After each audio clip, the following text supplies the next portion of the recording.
Good morning, everyone. Want to be mindful of everyone's time, so we might go ahead and get started here. Welcome to our second in a series of virtual workshops that we're hosting on available development streamlining and CEQA exemption tools.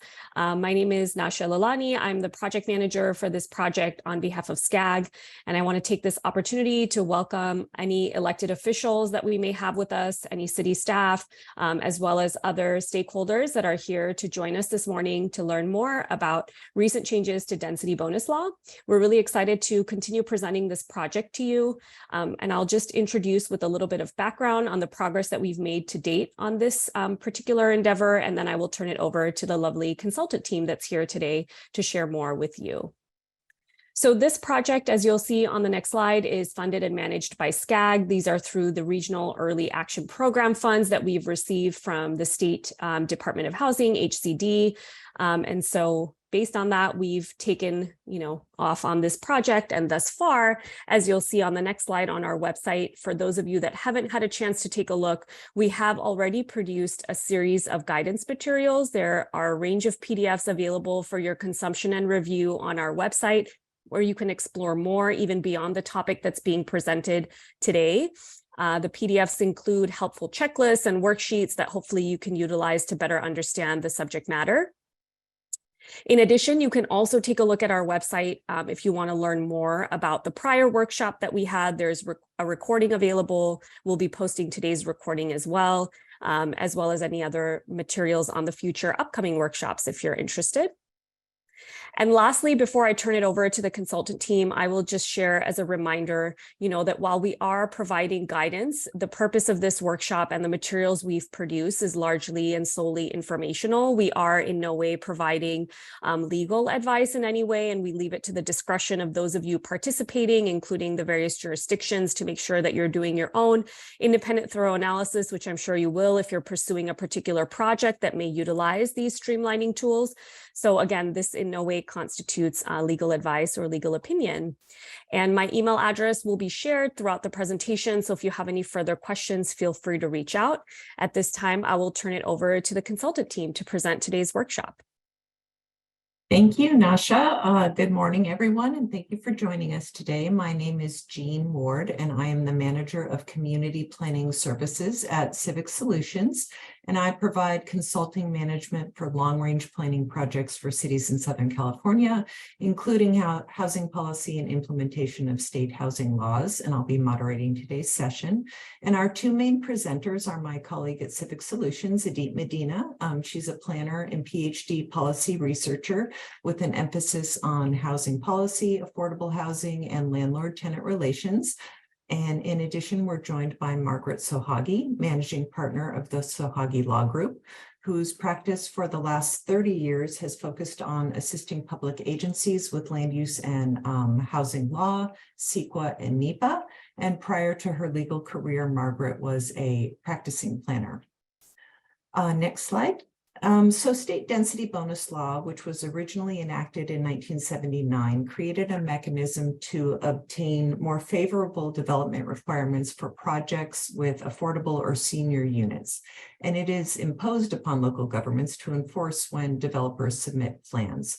Therefore, it serves as a local incentive program and is designed to encourage the production of affordable housing. In some jurisdictions, especially the more urbanized cities, density bonus law is definitely one of the biggest drivers in producing mixed income and 100% affordable housing. And in this webinar, we'll present in detail how density bonus law works and all of the recent amendments to the law, along with judicial positions on density bonus.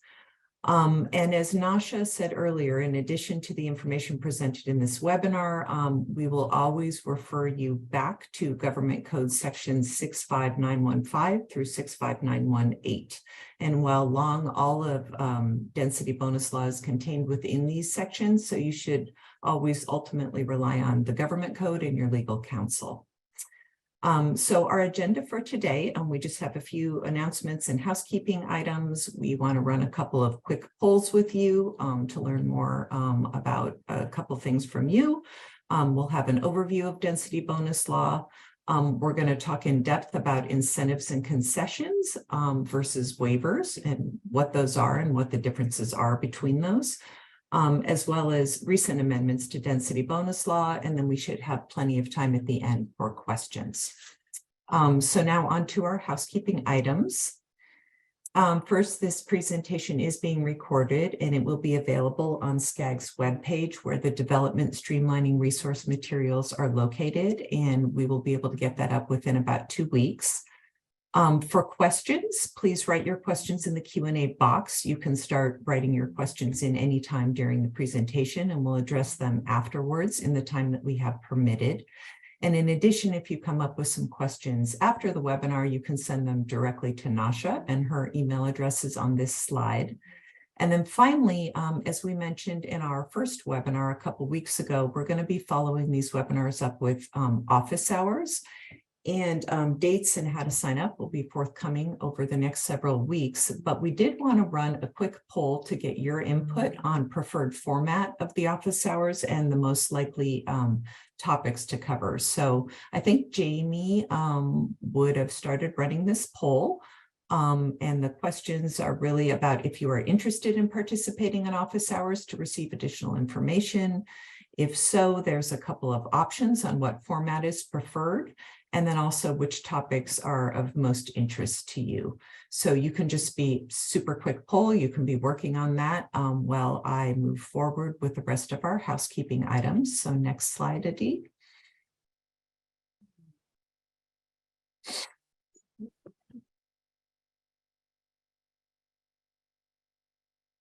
Okay, great. So I just wanted to point out that we have 2 upcoming remaining webinars in this series on streamlining.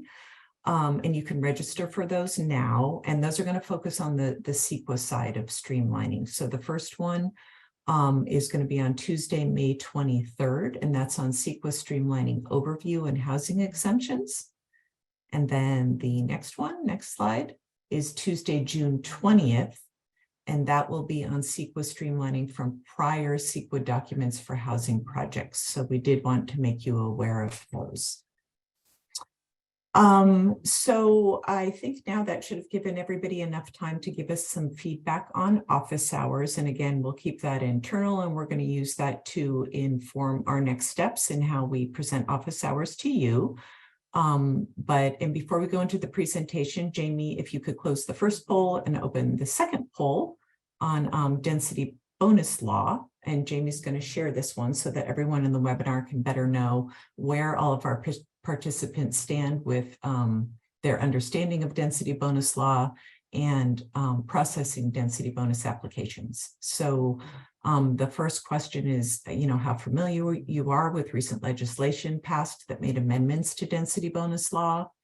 Has your jurisdiction processed density bonus projects? And if yes, how many? So we'll take just 30 seconds or so to vote on this, and then I can report back out.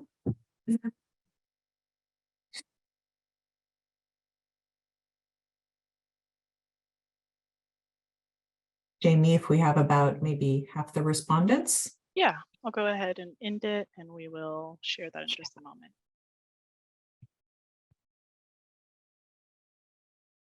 Great. Okay, so it looks like the majority of about half, 49% of respondents don't have a lot of knowledge of density bonus law and the recent amendments.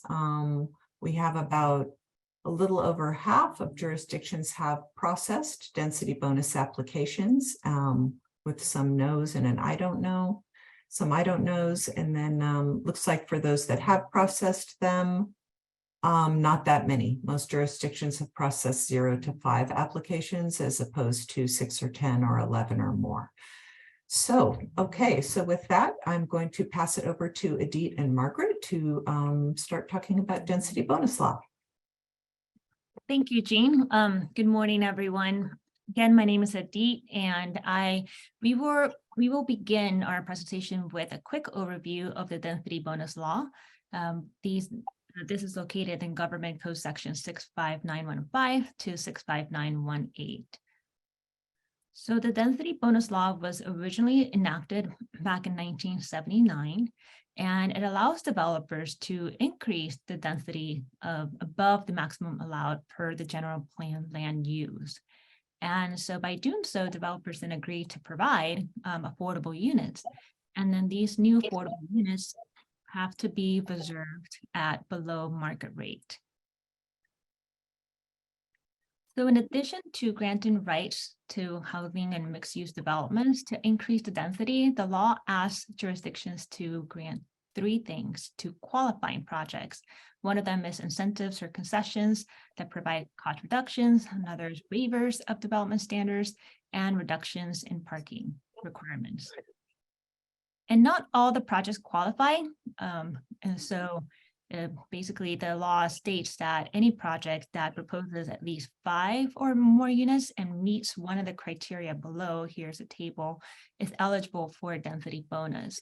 So on the left side, we see the percent of total units that will be set aside for specific affordability units. So if a project would reserve, at least 5% of the housing units restricted to very low income, and there are at least 5 units, they will be eligible for density bonus.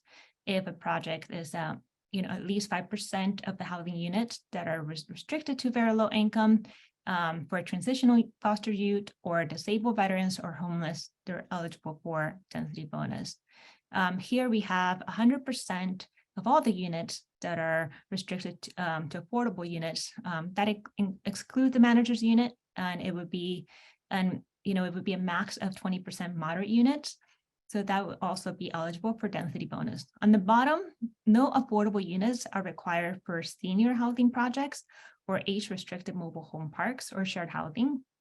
Other projects that may be eligible for density bonus is at least 1 acre of land donated to your jurisdiction for very low income units, or if a project will include a child care facility. So there are other requirements for the projects in terms of units and the location. And the law has a definition for housing development, which they mean for multifamily housing project with at least 5 units, and this includes mixed-use projects. And the units, that are, have a set-aside affordable units, they have to be restricted to their level of affordability for at least 55 years by a recorded document. And AB 491, which was passed in 2021, requires that all residents have equal access to common areas and amenities. And one example would be like common entrance to the structure. So there wouldn't be like a separate entrance for the low income units. Also, this bill requires some level of dispersion of the units throughout the development. So how is a density bonus calculated? And I will provide an example in a bit. The density bonus by definition is the number of units permitted to be built in addition to the base density of the number of units that will be permitted to be built under the generally applicable standards without a density bonus. And the amount of the density of the bonus is set on a sliding scale. And they're based on 2 factors, the percent of units that are set aside as affordable, and also the household income category, which would be, the very low or moderate household income, and the housing type. And for all the calculations that are being made, the fractional units will be rounded up to the next number, and this includes calculating the base density and density bonus, and the percent of the affordable units on the side must exceed the percent established in the density bonus calculation table. So here I show the top part of a density bonus chart. Didn't put a whole page on it, otherwise you wouldn't be able to see it. It would be so tiny for you to see it. But with this table, one thing that I also want to mention is that this table reflects the changes to Government Code 65915, including AB 2345. We have a guidance material that we have published on the website, and Jamie will also put a link in the chat box. And so the way we read the table is that after calculating how many units will be set aside as affordable, you look on the left side, affordable unit, the percentage, So say project will set aside 10% of the units for low income, then they would receive a 20% density bonus. That would be an increase of density. So an example of a density bonus calculation is here shown. We have a project information on the left. And this is a project on property of 1.4 acres. And it has a general plan designation of R8, which would mean 8 dwelling units per acre. And then, that would mean that the base density would be 1.4 times 8 dwelling units per acre equals 11.2, which will be rounded up to 12 units. And the applicant decides that they will reserve 1 unit for very low income, or 8.33%, which gets rounded up to 9%. So if we look at the table before and you say, okay, that the affordable unit percentage is at 9%, then very low income, so they get 30% density bonus. And so then you calculate the number of units.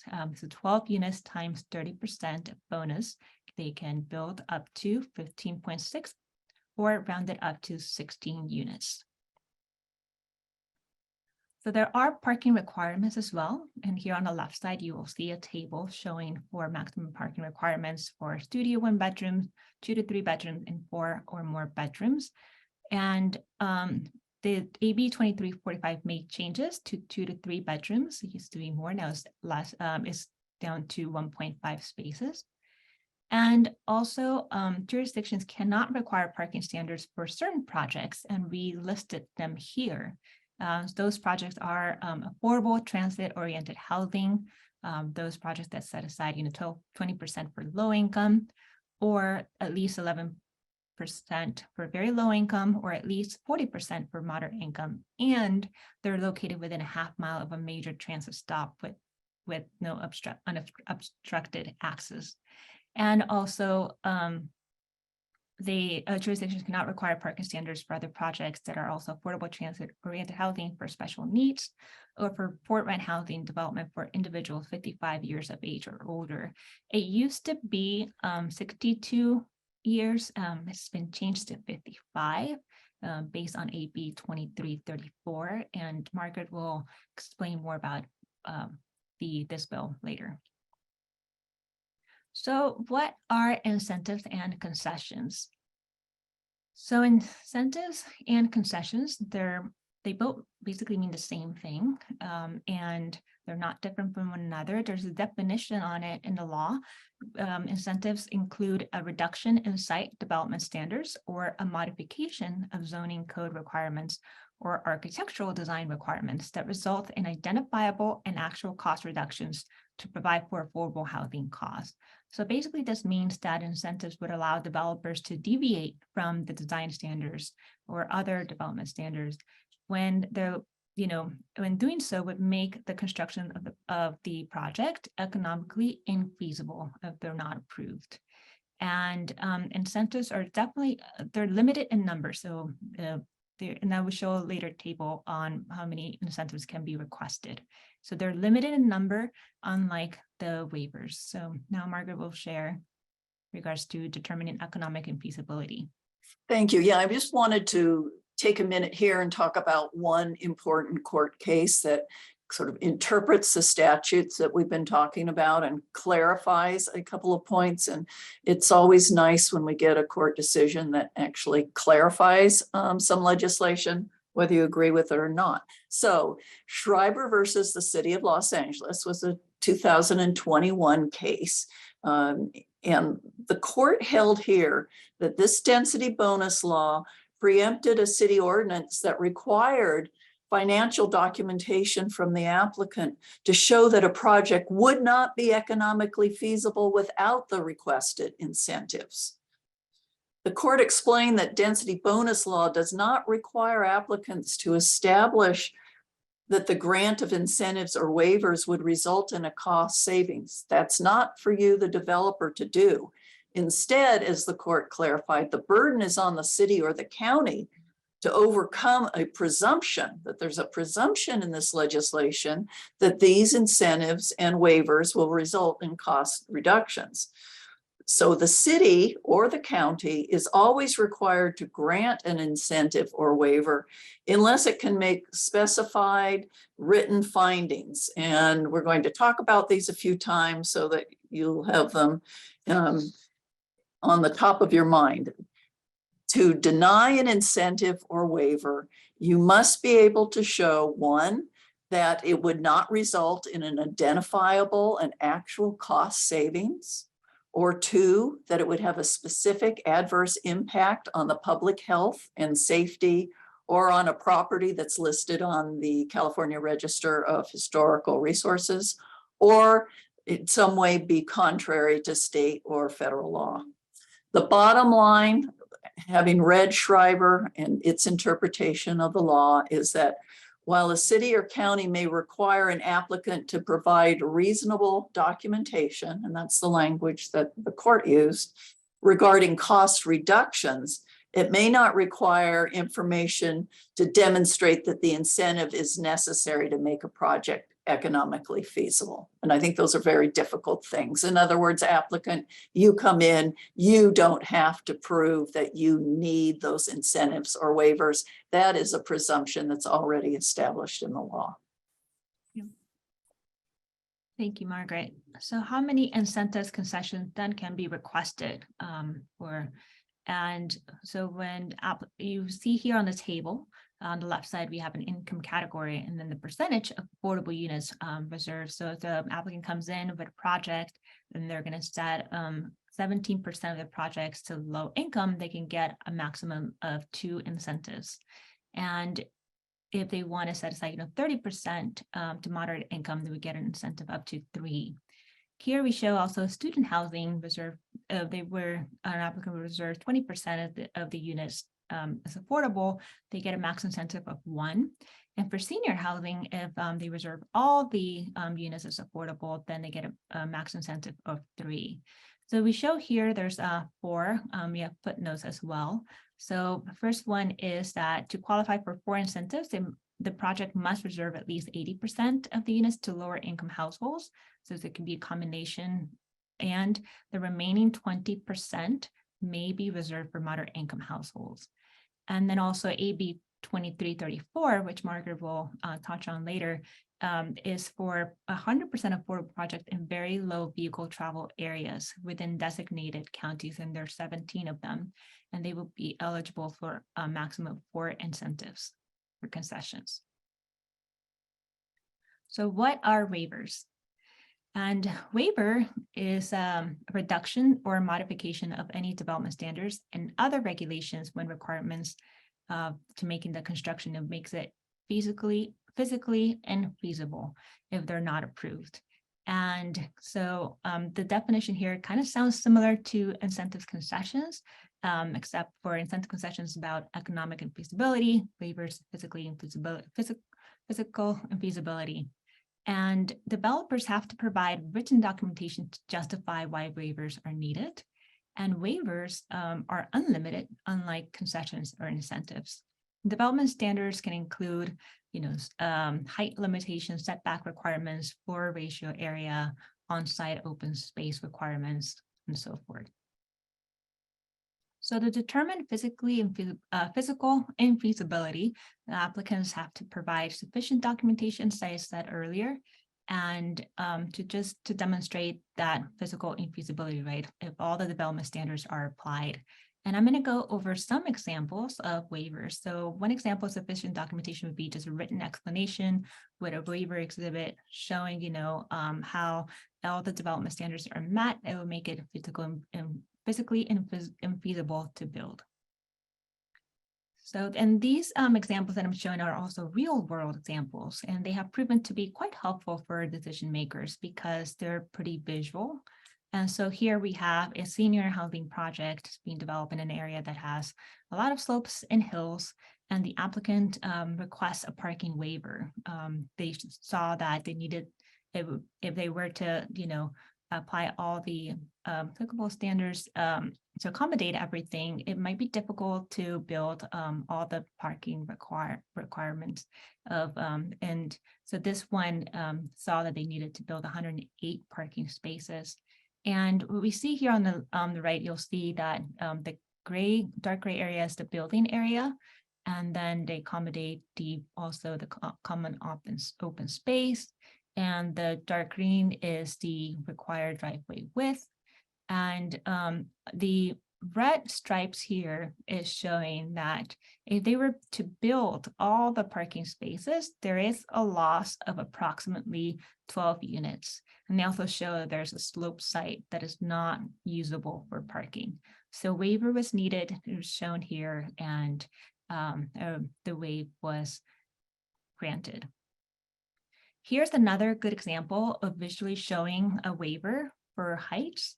And this is showing 4 mixed-use buildings where the applicant is requesting an additional floor to be built so that they can build additional units. And it's shown in the gray areas here. Another way of looking at it is if they were to adhere to height standards, they wouldn't be able to build additional units. And this one is another good visual, showing in this exhibit showing, that this is an irregular shaped site and there are physical limitations to that. And so this is asking a waiver for a waiver request for a 35-foot landscape buffer. And also the yellow area shows the standard interior size yard setback that would also make it difficult to accommodate the proposed project, which is in the gray area. So that was there were 2 waivers here being requested and they were both granted. So what I've just shown you are just good practical tools that helps decision makers tell the story and why the waiver is needed. So to summarize, I've talked about incentives, concessions, and waivers. The incentive concessions and waivers both apply for development standards reductions or modification of any development standards or other regulations. However, incentive concessions are limited in number, so you can't request a lot of them, and is for reasons for economic infeasibility, and waivers are unlimited in number, and they're for reasons for physical infeasibility.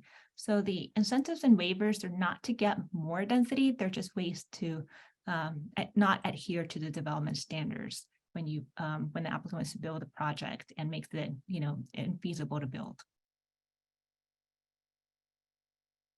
So you might be wondering, can jurisdictions deny an incentive concession waivers? And Margaret touched on it earlier as well, and that the answer is yes. You can deny them if you find the city's jurisdictions find substantial evidence that an incentive or waiver would be contrary to the state law or federal law, or if it would have a specific adverse and unavoidable impact on public health or safety, or if the property is listed in the California Register of Historical Resources. And so what do we mean by the specific adverse impact? It means a significant, quantifiable, direct, and unavoidable impact based on objective, identified written public health or safety standards. So that means that if it is a zoning ordinance or general plan land use, that is not, a specific adverse impact. And here we provide a code that is not under the density bonus law. So now Margaret will discuss a case law related to this. Thank you. And I'm glad you cited that code section because it's just a reminder that these PowerPoint slides really summarize the law. And as most of you have probably already figured out, the law is fairly complicated and detailed. So I would encourage everybody, not just the lawyers, to crack open the government code section when you're working on a project and actually read the entirety of the section that's applicable. You'd be surprised what you can find buried in there. It is legislation. What can I say? So the next case that I want to talk about, also very helpful and pulls together all of these points quite well, I think, is Bankers Hill 150 versus the City of San Diego. And this was a 2022 court decision, appellate court decision in which the city prevailed in its actions on density bonus law. And you can see right now, looking at the picture, where there might have been some waivers and concessions, right? If you look at the very tall building and the surroundings. So this was and still is, a 20-story building with 204 residential units, downtown San Diego. This was part of St. Paul's Cathedral property, and they broke off this section for this development, 6th and Olive. It includes 18 deed restricted units. So the applicant came in, applied for density bonus to exceed its 147 units, and then asked for waivers as to, as you can see, building height, the setbacks, then some on-site truck loading waivers and a reduced private storage area waivers. City agreed and approved the project, and neighbors sued. The case has a very good, albeit in-depth, discussion of density bonus law. So for you attorneys or other gluttons for punishment, it's a long decision, but it's worth looking at, and recapped those findings that we just went over. You can only deny a requested incentive or concession with those written findings that concession would not result in an identifiable or actual cost reduction, or that specific adverse impact on public health and safety or historic resource, or the concession or incentive would be contrary to state or federal law. Again, the burden is on you cities and you counties to make those findings. And here the applicant had requested these waivers, and the city knew that it could not deny that request because it could not make those specific findings. Court upheld that. What I think is also interesting about this case is it provides a real world example of a project coming in, and petitioners came in and said, look, you can eliminate the courtyard that you're proposing and still build the same number of units in a shorter building, and asked the city to impose that. The city refused because they couldn't make the findings, and the court upheld that decision. They said under the density bonus law, the city could not demand that of the applicant. Neighbors, you can ask the applicant, but the city cannot demand that the developer remove that courtyard or redesign that building without making those specific findings. So on those grounds, the court upheld the city's approval of the project with the density bonus, with the waivers and concessions. So I think it's a good real example for us, and you can see the result. Yes. One of the random things I want to point out is that this picture of the neighbors, this kind of shows, how this building and creates a shadow of the park. Thanks that they also expressed. Okay, so density, and now go back to projects and coastal zones. I mean, density bonus and incentive waivers, they are allowed in coastal zones, and so long as both pieces of legislation are consistent. Thank you. Yeah, I did notice from the registration that there are some folks that live and breathe with the Coastal Act. So we thought that was important to talk about this for a minute.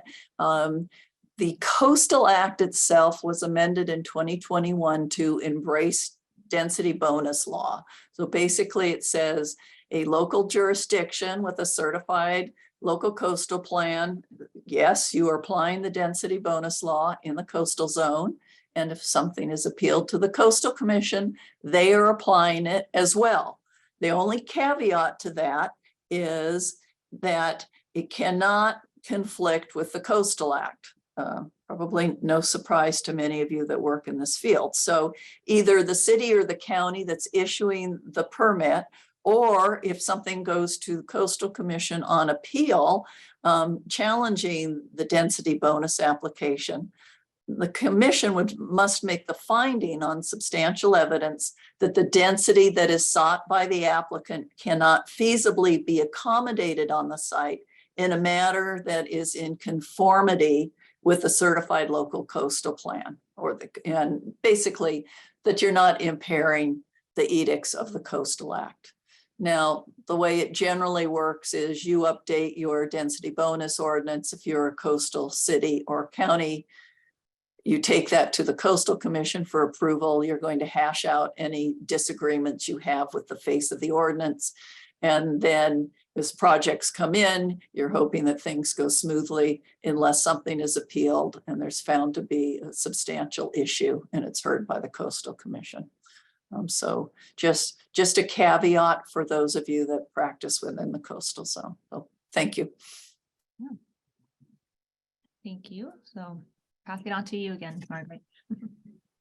Thank you, because we promised some updates that are based on 2021 and 22 enacted laws. And the first one that I want to talk about is AB 290. And just a reminder that all of the summary slides that you have seen to date in this session do reflect all of these changes. So you can pull one of those summary slides and be assured that the amendments I'm going to talk about now are encompassed on those slides. So AB 290. In 2018, law was passed by Assemblywoman Skinner was the sponsor that provided for density bonuses for projects that had 20% affordable student housing, right? So this also by Assemblywoman Skinner builds onto that and adds the ability of a developer to request one concession or an incentive for a project that includes this 20% affordable housing project. So now they're right in line with density law. They can get a bonus and they can get a concession. It does also require the city or county to report on student housing projects that receive density bonuses as part of your housing element annual report. So please make a note of that if you're not tracking that or not including that in your annual housing element reports. HCD wants to know about it. A few other items that came up, some cleanup, some clarifications in AB 290. I think this is mostly clarification that when you are determining the required percentage of units that must be affordable to qualify, obviously total units or total dwelling units, as the language is used, excludes the units that you are going to receive for density bonus. But it does include any units that are designated to satisfy a local inclusionary zoning requirement. So your base density includes whatever has been added on by the city or county pursuant to its inclusionary housing ordinance.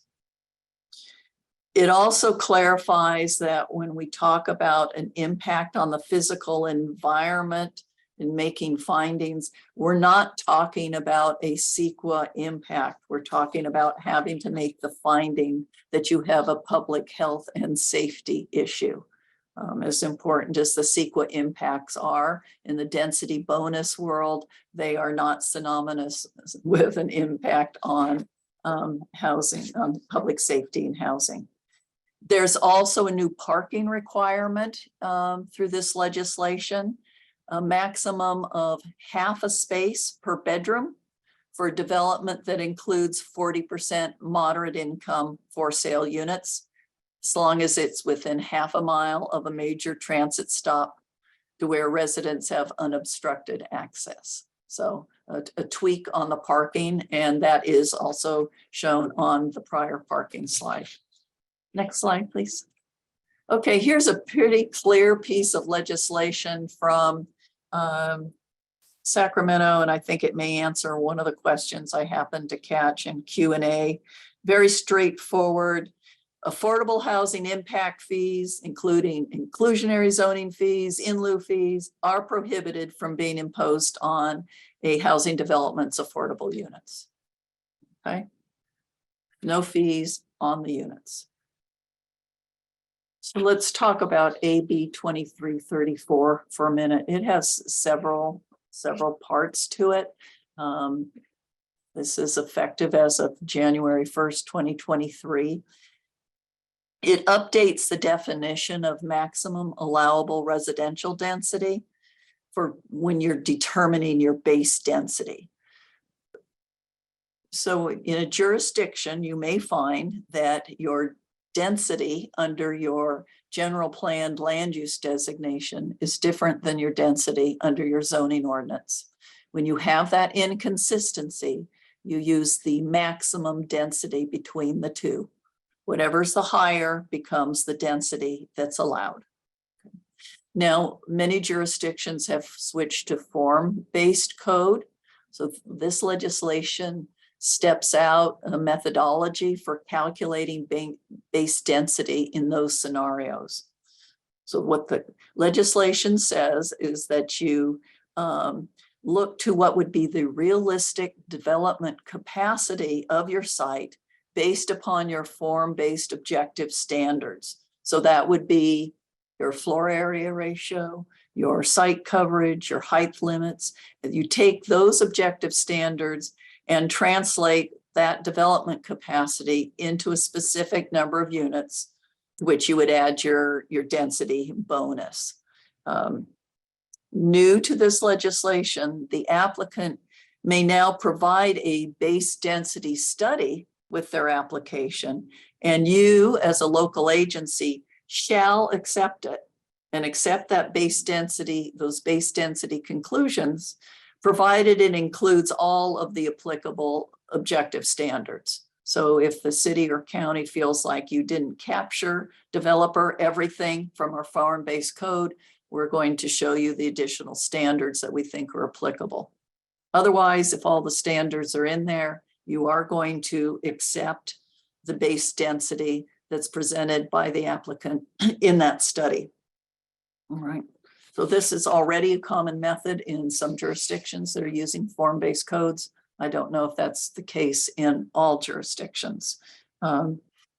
Another new provision that comes out of 2334, 100% affordable housing projects that are located in what's now called a very low vehicle travel area, in certain designated counties are now available for 4 incentives or concessions. They can avail themselves of unlimited density bonuses, as well as an automatic height increase of up to 3 stories or 33 feet. So the legislation lists 17 counties. In my perusal, it lists all of SCAG counties except Imperial County, but you might want to double check that. The rationale behind this change is that these benefits were ones that were previously only available to 100% affordable housing projects within half a mile of a major transit stop.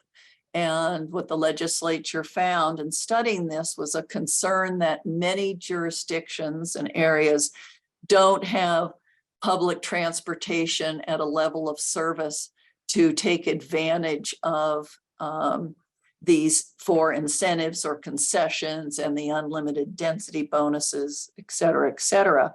So they expanded it with this new definition of very low vehicle travel area. And that is defined as, here you go, an urbanized area where the existing residential development generates vehicle miles traveled per capita that is 85% below the regional or city vehicle miles traveled per capita. So very low vehicle travel area, urbanized areas, existing residential development is basically 85% VMT less than the region. Okay. And then, as mentioned earlier, the law does change that residential age requirement to receive the elimination of parking from 62 to now 55 years. So that's going to apply obviously to more senior citizens housing projects. Next slide, please. Okay, AB 1551. This reenacts a law that was due to sunset on January 2022.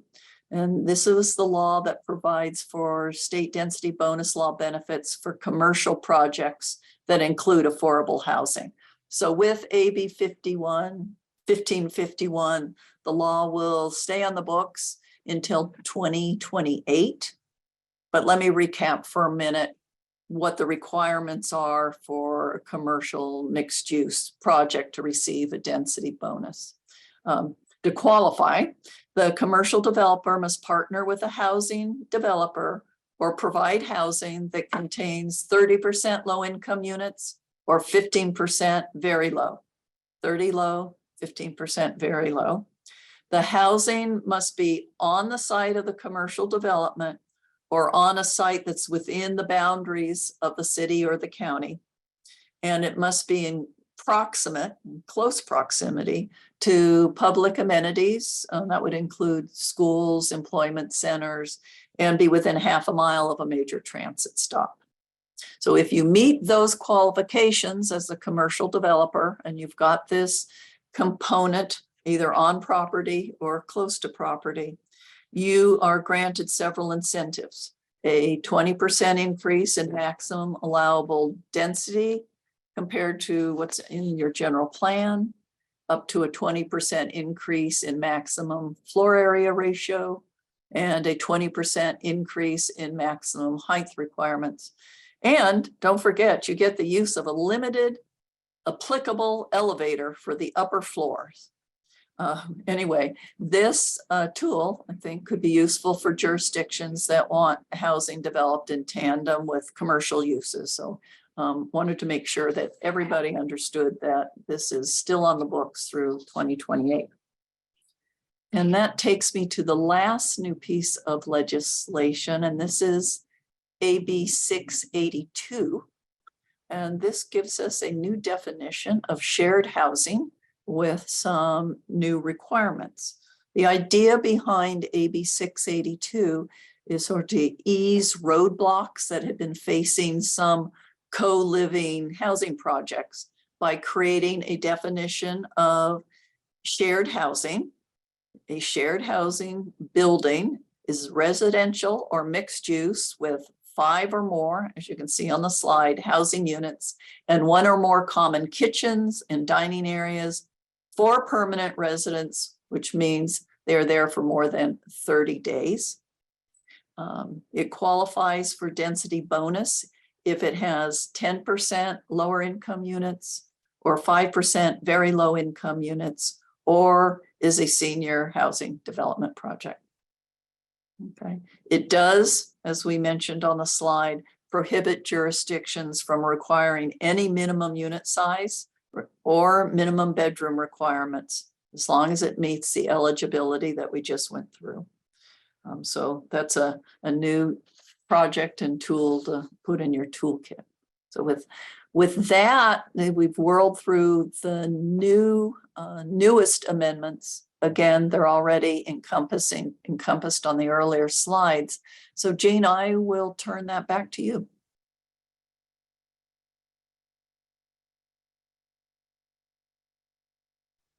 There we go. I was muted. Thank you, Margaret and Adit, and I hope everybody found that informative. We did get quite a few questions, so I want to start going through the questions. We have time, I think, to cover all that we've received so far. So our first question is, if a jurisdiction does not limit density in a zone, how is the density bonus calculated, for example, in a mixed-use zone? I believe Margaret, in a sense, answered that question when she talked about cities that have form-based zones. I think this would be a similar scenario in that the agency, per government code section 65915-06, the agency should estimate the realistic development capacity of the land based on the objective development standards applicable to the project. So if a mixed-use project had an overall FAR for the project, that along with the height in the building envelope would be used. And then some cities apply mixed-use projects a little differently, where they have the FAR just applied to the commercial portion of the project.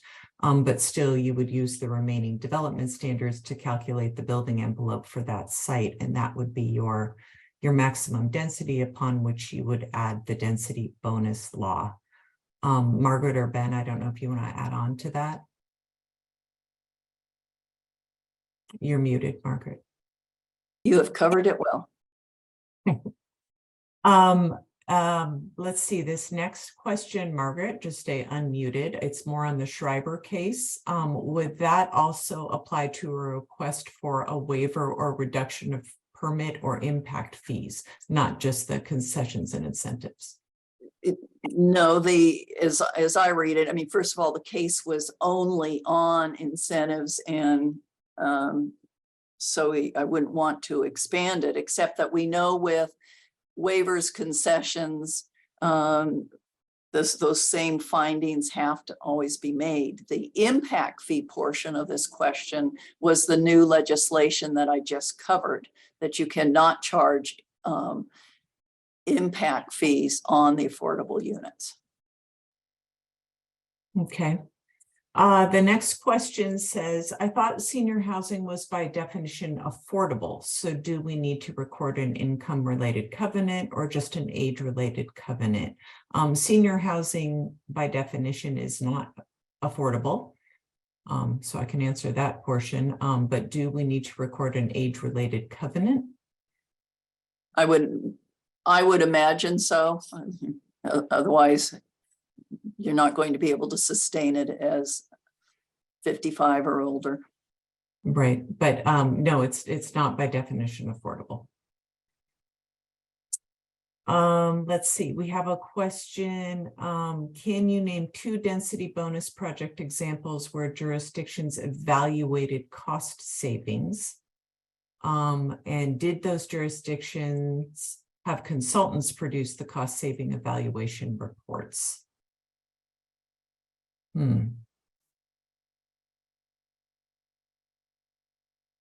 Right, does your does Schreiber, again, that was on the applicant, correct?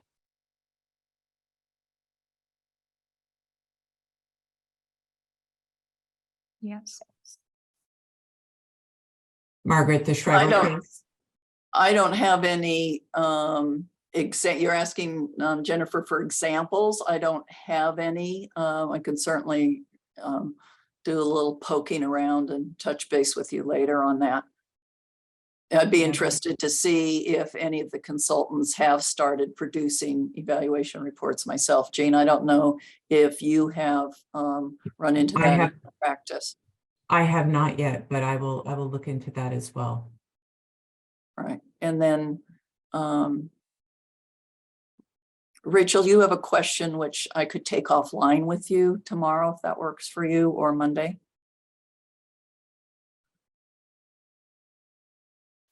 Okay, our next question is for mixed use projects. Can incentives, concessions, and waivers be requested for the commercial component of a project?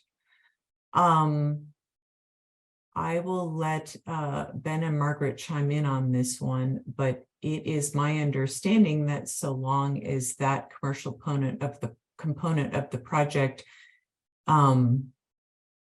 is contributing to the additional allowable density, you could apply incentives, concessions, and waivers to the commercial component of a project. Yeah, it's an interesting question.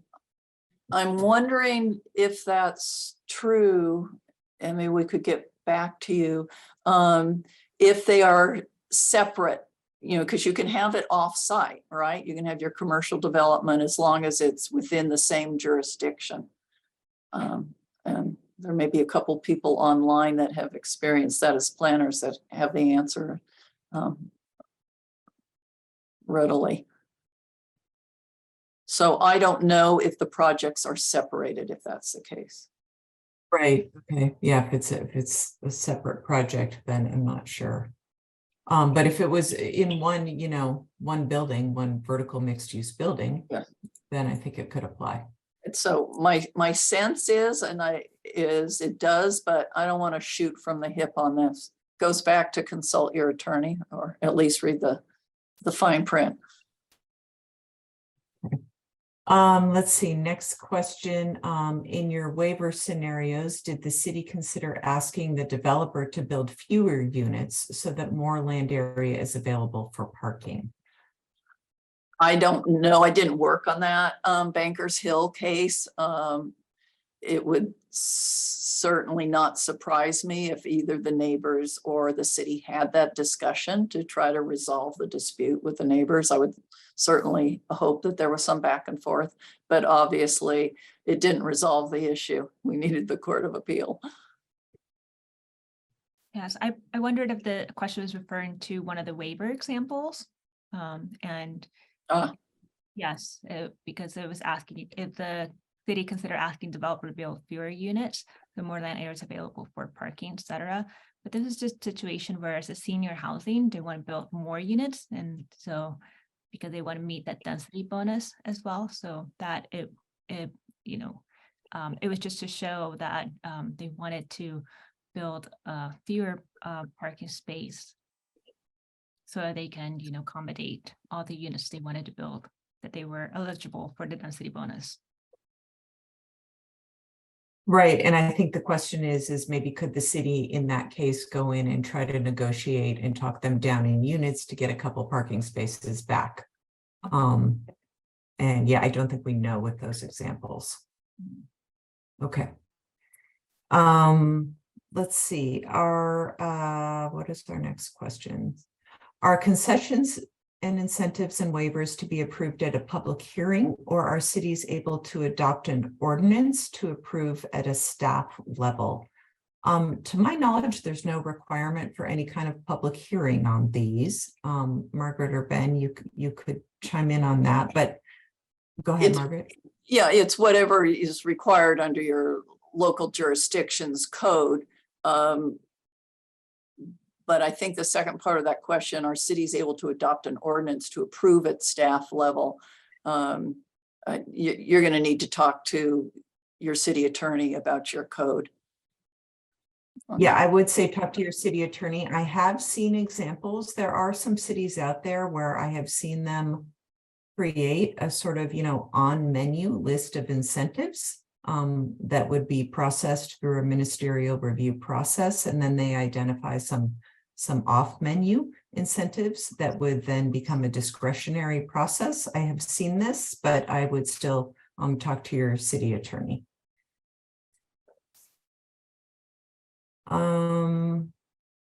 Let's see. I can answer. There's a couple about this very low VMT per capita to sort of group some questions here. Is there available resource that tracks these locations? To help us on this, the OPR has issued some maps, as I understand it. So I would go to the OPR website. I don't know if anybody by way of city or county has availed themselves of this yet, but OPR certainly has been working on this. Let's see. Another question is, would student housing using DBL count towards your RENA obligation? And that one, I think what counts towards RENA obligation is when it's an actual housing unit, which means it has a kitchen facility in it. That's my understanding of it. So unless that student housing, each unit had a little kitchenette in it, and maybe Margaret or Ben, you could chime in on this. You know as much as I do on that. Okay. That's my understanding. But again, I would check with your legal counsel on that one. Let's see. So I just want to note for the other questions we don't answer very directly, specifically, we encourage you to sign up for office hours, and we can answer more specific questions then. Okay, I'm scrolling down in the questions because we just got a bunch more. Does the law say that you cannot change any impact fees on affordable units, or only affordable housing impact fees? It doesn't distinguish between the language. My guess would be all impact fees, but take a look at that, because the language says inclusionary and in lieu fees. In lieu fees is generic, so I would think it's broader. But I read the exact language from the legislation to you. Okay, let's see.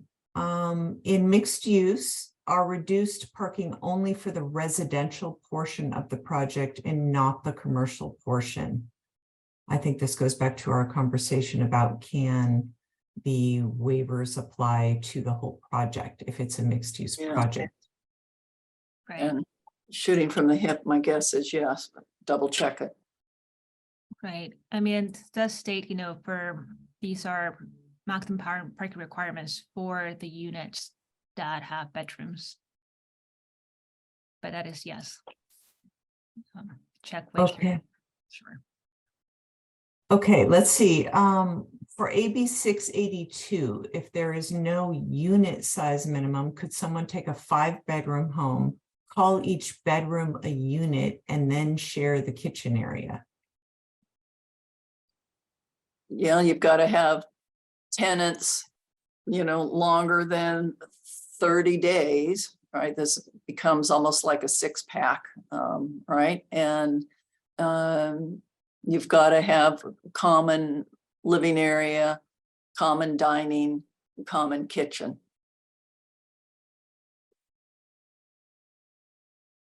Okay, let's see. Trying to find my next questions. Is there a limit on or an assumed unit size when demonstrating infeasibility in conjunction with a waiver request? In other words, generally, it would be easier to demonstrate that a waiver is necessary to accommodate 10 1,800 square foot units than it would be for 10 400 square foot units. Is there a limit? Someone demonstrate. I don't think there's no limits. It's based on substantial evidence. So it's just how viable is your evidence and how compelling. But remember, the law is really favoring producing these units, right? So you've got to be pretty sure you have compelling grounds if you're going to stand as a city or county on infeasibility. But with the waivers, Margaret, it's incumbent upon the applicant to demonstrate how they're how it's physically infeasible. So no, I know that with any request, and then it's incumbent on you to demonstrate that. Right, but you can submit pretty easy evidence on these, and then it's going to shift to the city or county to what do they do with it. Okay, let's see. I want to confirm that if a project provides affordable housing units but does not request a density bonus, that they can still receive a parking reduction. So Adith, you had those, you've got the 3 things that come under density bonus law, including the parking reduction.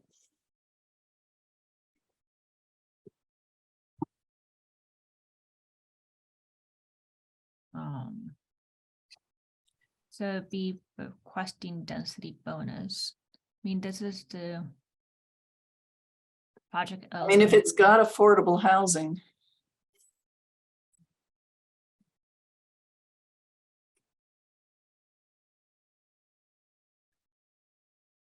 Right, so the project provides affordable housing units, but doesn't request a density bonus, they can still receive parking reductions. So they have to at least meet the project eligibility on affordable housing. And then the part for units and locations. Why don't we get back to you on that one? Yeah, we'll get back on that one.